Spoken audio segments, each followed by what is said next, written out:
करता हूँ सब लोग मस्त शानदार जिंदाबाद होंगे। जो मेरे भाई 25 अगस्त का जो उत्तर प्रदेश का पेपर हुआ है फर्स्ट पाली वाला, वो एग्जाम देकर के आए, वो यहाँ से अपना जीएस वाला जो कितने क्वेश्चन उसमें जीएस में सही हैं जनरल नॉलेज में, वो अपना चेक कर सकते हैं। जीएस के लगभग मैं जानता हूँ 30 से 32 क्वेश्चन पूछे गए इस बार, और पेपर थोड़ा सही था, ऐसी बात नहीं है। पेपर न तो ज़्यादा टफ था लेकिन मीडियम पेपर था।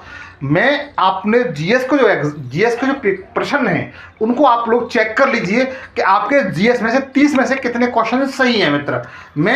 मैंने इस सेशन में उसका एनालिसिस सॉल्यूशन बताने का पूरा प्रयास किया है, और मैं जो बताऊंगा मैं दावे के साथ कह सकता हूं वो 99% लगभग सही होगा। एक दो क्वेश्चन इधर उधर हो सकता है, ज़्यादा नहीं हो सकता है। लेकिन छोटी सी रिक्वेस्ट करूंगा कि आपका भाई इसी प्लेटफॉर्म पर जीएस के सारे विषय, history, geography, polity, economics, current affair, math, reasoning और हिंदी जैसे विषयों को इसी प्लेटफॉर्म पर पढ़ाता है। अगर ये सब कुछ चैनल को सब्सक्राइब कर लेंगे तो नोटिफिकेशन आप तक पहुंचते रहेंगे मित्र, आप बेहतर तरीके से इसका लाभ उठा सकते हैं। तो रिक्वेस्ट है मेरी आपसे इस चैनल को सब्सक्राइब कर लीजिए और 5 दोस्तों के साथ शेयर कर दीजिए। तो पहला क्वेश्चन देखो इस पर दिया हुआ है, लेकिन इस पर जो सीरियल नंबर है वो अलग अलग होगा। इस पर 114वां क्वेश्चन है, 114वां क्वेश्चन मित्र दिया हुआ है, और 114वां क्वेश्चन पूछा गया था आपका 25 अगस्त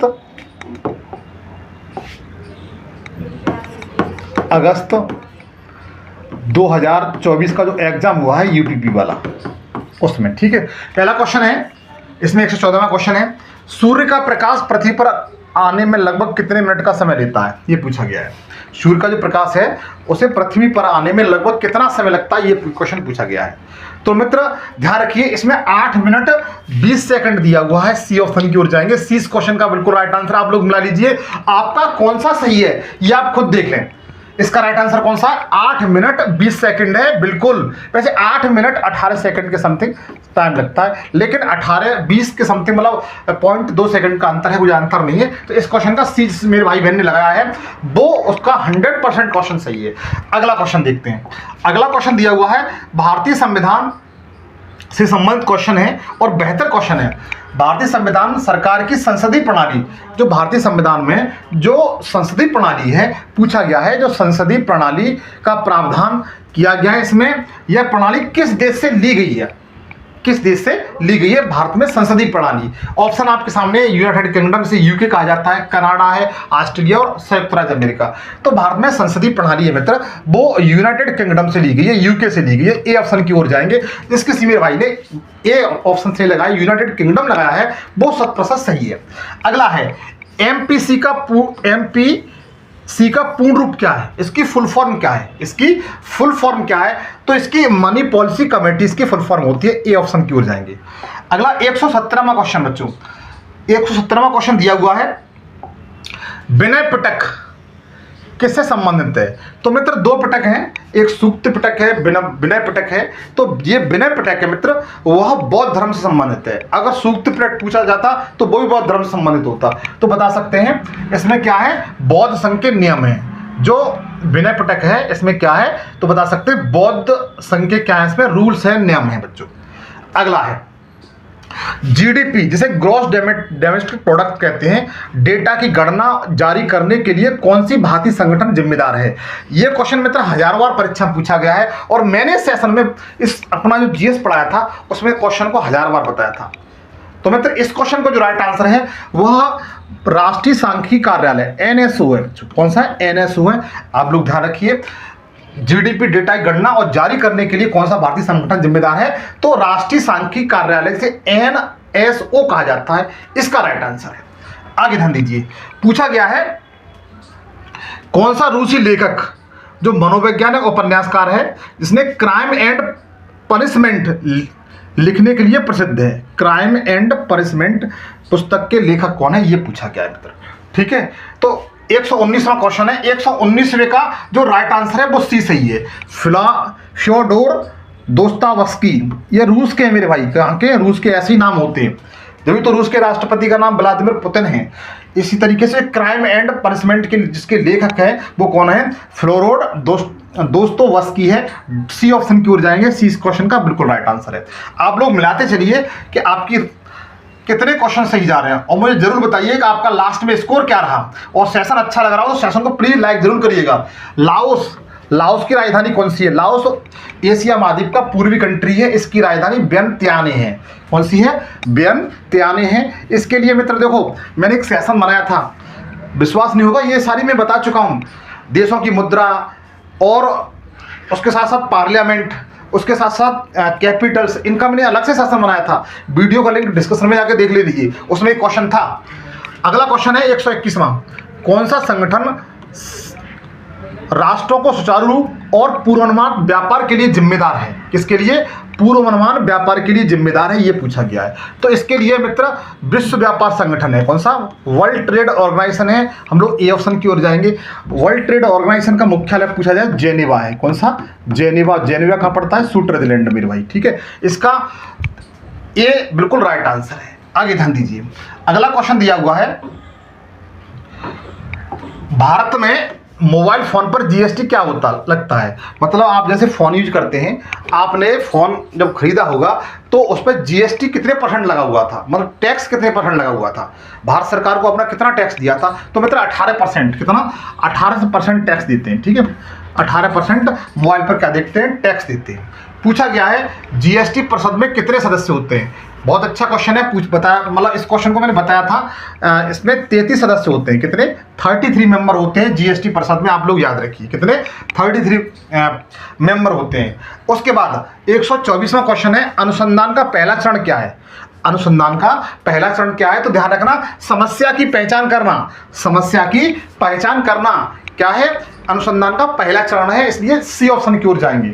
मिलाते जाइए, आपके कितने क्वेश्चन सही हैं, आप लोग बिल्कुल मिलाते जाइए, आपके कितने क्वेश्चन सही जा रहे हैं मेरे भाई। अगला क्वेश्चन है, क्वेश्चन ये दिया गया है कि 18 वर्ष से कम आय के व्यक्ति के सभी मानव अधिकार कहलाते हैं, क्या कहलाते हैं? तो बता सकते हैं बाल अधिकार। क्या कहलाते हैं? बाल अधिकार कहलाते हैं, आप लोग याद रखिए। अगला क्वेश्चन है, सूक्ष्म सिंचाई कब शुरू की गई थी? जो सूक्ष्म सिंचाई परियोजना है वो कब शुरू की गई थी? 126वां क्वेश्चन। तो जनवरी 2006 में शुरू की गई थी बच्चों। कब? जनवरी 2006 में शुरू की गई थी। सी ऑप्शन की ओर जाएंगे, आप लोग मिलाते जाइए। अगला है, सोशल मीडिया पर टीबीटी का क्या अर्थ होता है? तो टीबीटी का मित्र जो अर्थ होता है या फुल फॉर्म होती है वो थ्रोबैक थर्सडे होता है। क्या होता है? थ्रोबैक थर्सडे होता है। सी ऑप्शन की ओर जाएंगे, आप लोग मिलाते जाइए, आप पे कितने क्वेश्चन सही जा रहे हैं। अगला क्वेश्चन है 128वां क्वेश्चन, इसमें दिया हुआ है, CRISP कैश प्रौद्योगिकी का उपयोग इसके लिए किया जाता है मित्र। तो 128वां क्वेश्चन है, इसे आप देख लेना, मेरी समझ से थोड़ा सा ही बाहर है। अगला क्वेश्चन, या नेक्स्ट टाइम तो बताने का कोशिश करूंगा मैं। आगे ध्यान दीजिए, राष्ट्रीय समुद्री दिवस 2024 की थीम क्या है? ये पूछा गया है। जो राष्ट्रीय समुद्री दिवस 2024 की थीम पूछी गई है, इसकी थीम क्या है, विषय क्या है इसका? तो ध्यान रखना, इसका जो थीम है भविष्य को नेविगेशन करना और सुरक्षित पहले। ये ए इसका राइट आंसर है। 129 का ए बिल्कुल राइट आंसर है। भविष्य को नेविगेट करना और सुरक्षा पहले, इसका बिल्कुल राइट आंसर है। इसकी राष्ट्रीय समुद्री दिवस की क्या बच्चों 2024 की थीम थी ये, ठीक है। और करंट अफेयर में ये क्वेश्चन मैंने आपको बताया है। आगे ध्यान दीजिए, अब चलते हैं 130वां क्वेश्चन। 130वां क्वेश्चन है बच्चों,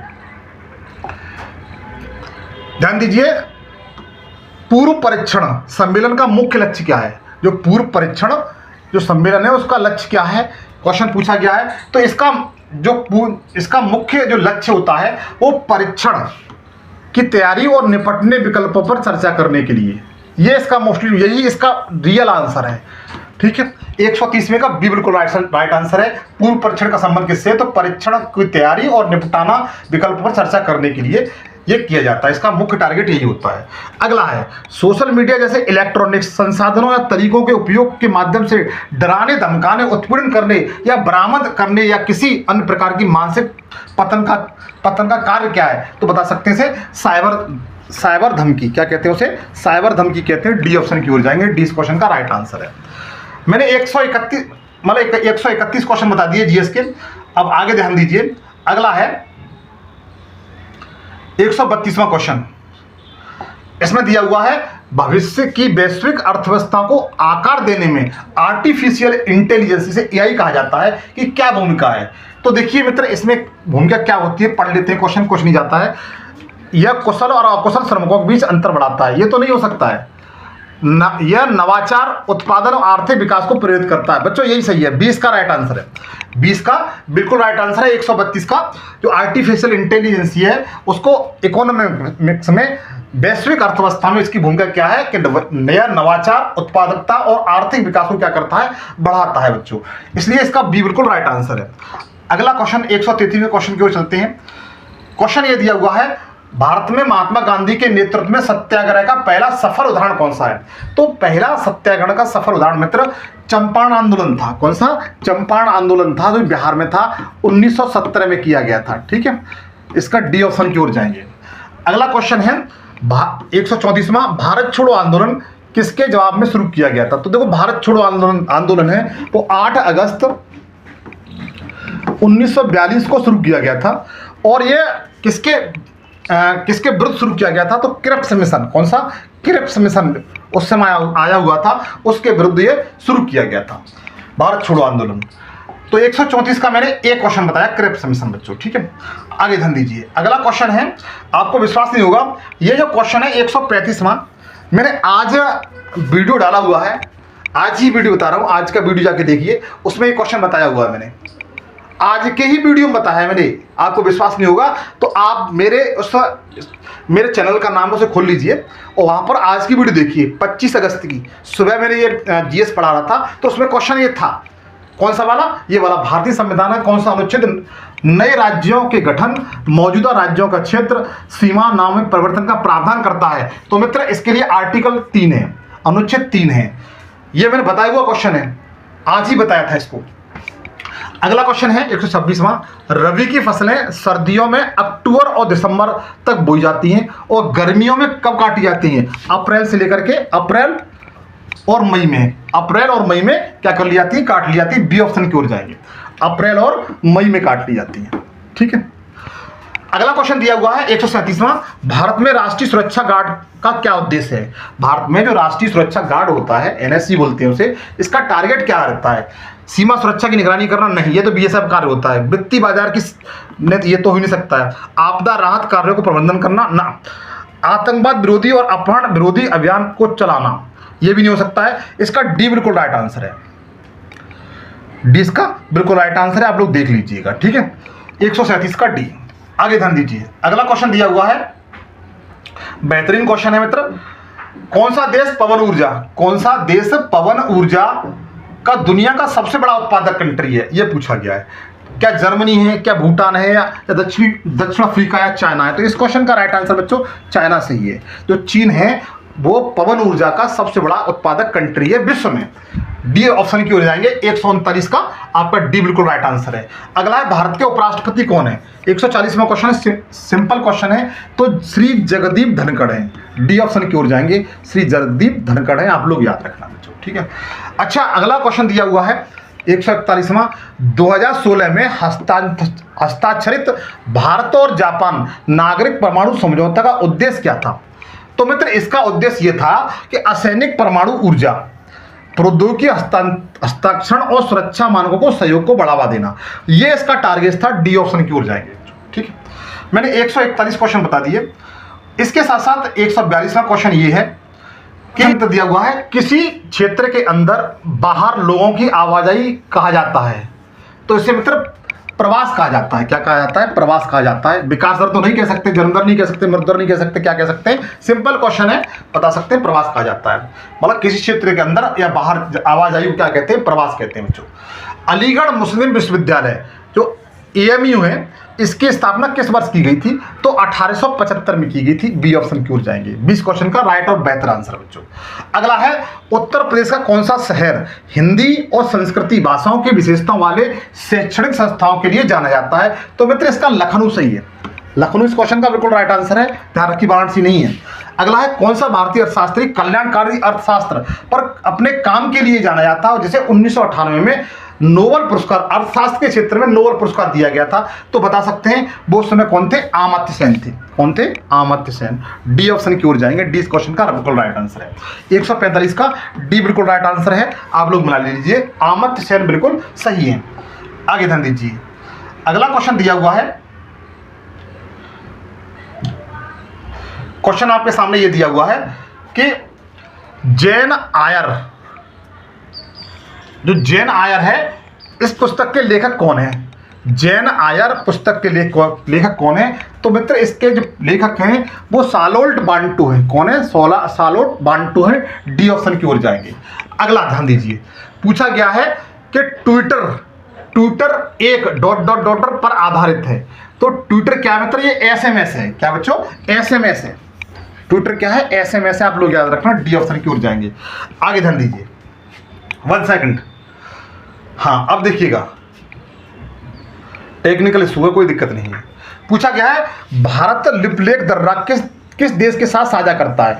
तो आपको पहले यह पता होना चाहिए कि लिपलेख दर्रा किस राज्य में है भारत के? तो उत्तराखंड में। किसमें? उत्तराखंड में, ध्यान रखिए।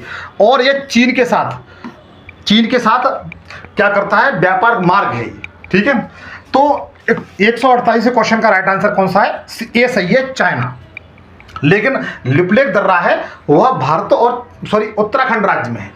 भारत और चीन के मध्य ये व्यापार को आगे बढ़ाता है। अगला क्वेश्चन पूछा ये गया है, दक्षिण कोरिया में कौन सी मुद्रा उपयोग में लाई जाती है? मतलब सीधी सी बात है, इसने घुमाकर एक कान पकड़ा है, सीधा कान पकड़ना चाहिए था कि दक्षिण कोरिया में कौन सी मुद्रा चलती है, ठीक है। तो देखिए, मैंने मित्र इसके लिए एक सेशन बना दिया है, फिर भी कहूँगा कि कंट्री नेम, पार्लियामेंट, संसद, राष्ट्राध्यक्ष और वहाँ की मनी, इसके लिए मैं सेशन बनाया हुआ है। चाहो तो वीडियो वाले डिस्कशन में दे दूंगा, आप मुझे कमेंट सेक्शन में बता देना, आपको उसे देख लेना चाहिए। तो दक्षिणी कोरिया की जो मुद्रा है वो कोरियाई वान है। क्या है? कोरियाई वान है। ए ऑप्शन की ओर जाएंगे, ठीक है बच्चों, आप लोग याद रखना। जापान की मुद्रा कौन सी है? येन है, ठीक है। अच्छा, युआन किस देश की मुद्रा है? और रिंगिट किस देश की मुद्रा है?